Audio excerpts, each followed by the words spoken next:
At the crack of dawn on Sunday, the women came to the tomb carrying the burial spices they had prepared.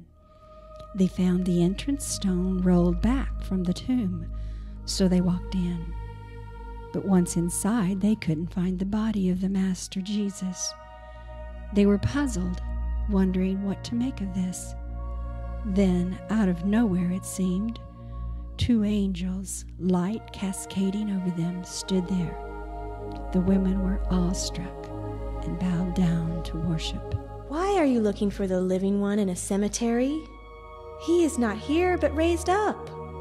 Remember how he told you when you were still back in Galilee that he had to be handed over to sinners, be killed on a cross, and in 3 days rise up? The Son of Man must be delivered over to the hands of sinners, be crucified, and on the 3rd day be raised again. Then they remembered Jesus' words. They left the tomb and broke the news of all this to the 11 and the rest.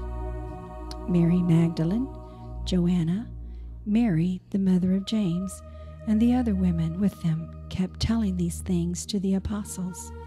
But the apostles didn't believe a word of it, thought they were making it all up. But Peter jumped to his feet and ran to the tomb. He stooped to look in and saw a few grave clothes, that's all. He walked away puzzled, shaking his head. That same day, 2 of them were walking to the village Emmaus, about 7 miles out of Jerusalem. They were deep in conversation, going over all these things that had happened.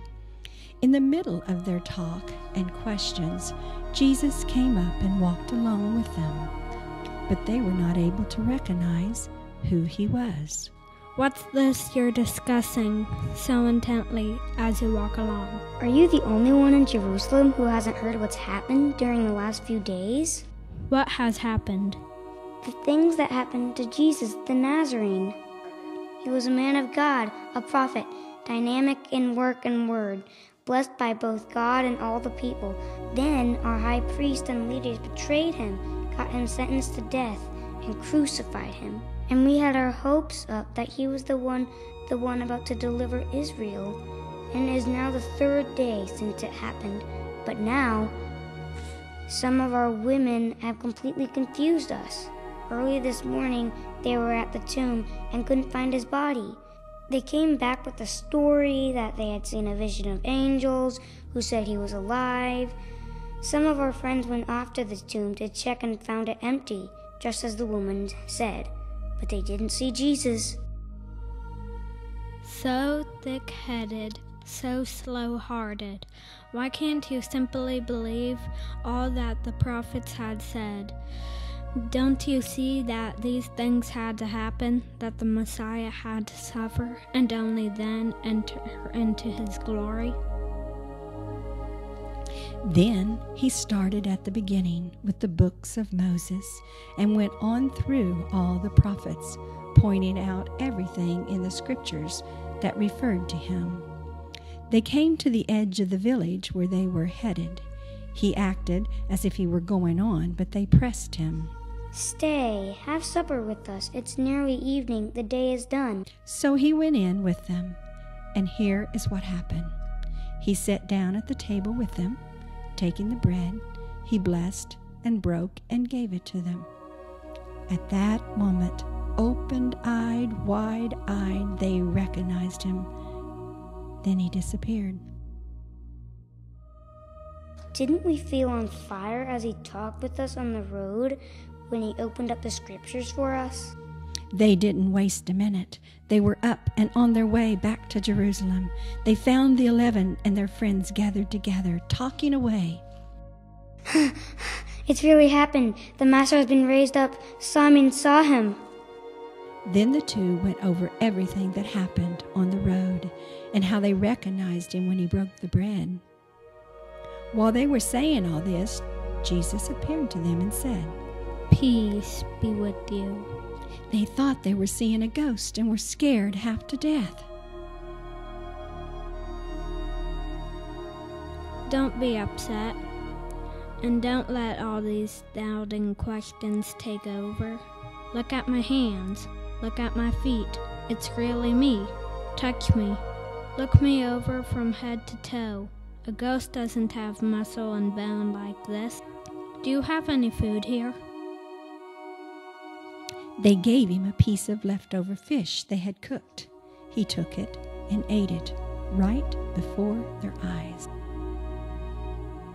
Everything I told you while I was with you comes to this. All things written about me in the law of Moses, in the prophets, and in the Psalms have been fulfilled. He went on to open their understanding of the Word of God, showing them how to read their Bibles this way. He said, You can see now how it is written that the Messiah suffers, rises from the dead on the third day, and then a total life change through the forgiveness of sins is proclaimed in his name to all nations, starting from here, from Jerusalem. You're first to hear it and see it. You're the witness. What comes next is very important. I am sending what my Father has promised to you, so stay here in the city until he arrives, until you're equipped with power from on high. He then led them out of the city over to Bethany.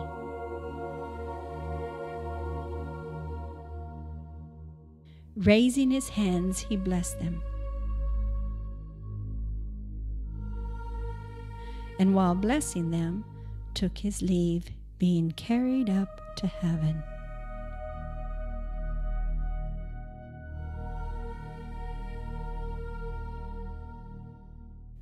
They were on their knees worshiping him.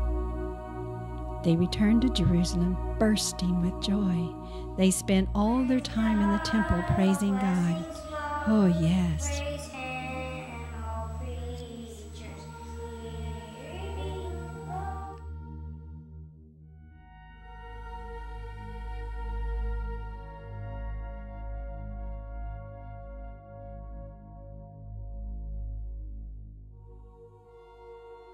I believe in Jesus, I believe he loves us, I believe he came so